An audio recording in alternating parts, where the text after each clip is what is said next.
بسم اللہ الرحمن الرحیم۔ میرے محترم بھائیوں اور دوستو، حضرت نظام الدین اولیاء رحمہ اللہ کو ایک تکلیف ہو گئی تھی۔ شدت تکلیف کی وجہ سے حضرت بے ہوش ہو جاتے تھے۔ اس زمانے میں ایک جوگی تھا جو مرض کو سلب کر لیا کرتا تھا۔ ایک دفعہ حضرت پر سخت دورہ پڑا تو مریدوں نے چاہا کہ اس جوگی کے پاس لے جائیے۔ راستے میں حضرت کو جوش آ گیا، فرمایا کہاں لے جا رہے ہو؟ عرض کیا فلاں جوگی کے یہاں۔ ارشاد فرمایا کہ نہیں، واپس چلو، واپس لائے۔ دوسری بار پھر دورہ پڑا اور پہلے سے زیادہ شدید پڑا۔ پھر لوگوں نے رائے کی کہ جوگی ہی کے پاس لے چلنا چاہیے، حضرت کو تکلیف سخت ہے۔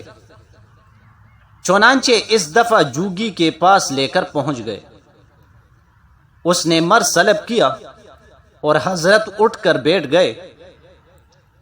اس کے بعد جوگی سے حضرت نے پوچھا کہ تمہیں یہ کمال کس طرح سے حاصل ہوا؟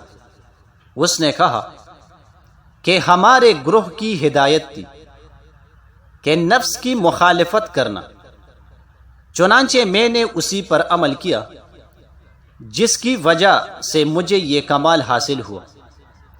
حضرت نے فرمایا اچھا یہ بتاؤ کہ تمہارا نفس اسلام لانے کو بھی پسند کرتا ہے یا نہیں؟ اس سوال سے وہ بہت گھبرا گیا، کیونکہ کافر یہ کیسے کہے کہ میں اسلام لانے کو پسند کرتا ہوں؟ اس لیے اس نے کہا کہ نہیں، میں پسند نہیں کرتا۔ حضرت نے فرمایا کہ تمہارے گروہ نے جو یہ بتایا تھا کہ نفس کی مخالفت کرنا، تو آیا یہ بھی اس میں داخل ہے یا نہیں؟ جوگی یہ سن کر سٹ پٹایا، مگر چونکہ اصول کا پکا تھا اس لیے اقرار کر لیا کہ ہاں بے شک داخل ہے، اور کلمہ پڑھ کر مسلمان ہو گیا۔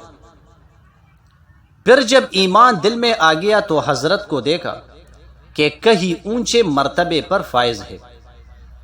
تمام دہلی میں شہرت ہو گئی کہ حضرت نے اپنے تصرف سے جوگی کو زیر کر لیا اور اتنے بڑے کافر کو مسلمان کر لیا۔ تو دہلی میں اور لوگ بھی تھے، مگر اس سے چھوٹے کو بھی مسلمان نہ کر سکے۔ لیکن حضرت سے اللہ نے اتنا بڑا کام لے لیا۔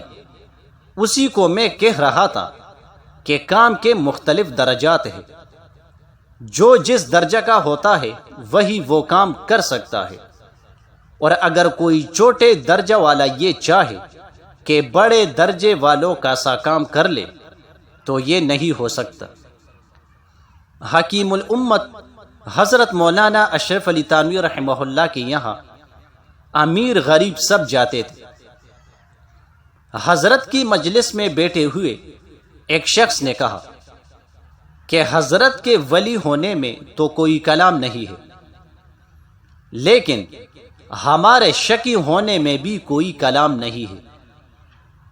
دین کے اور مراتب تو ہم کو کیا ملتے، ہم سے تو گناہ تک نہ چھوٹ سکے۔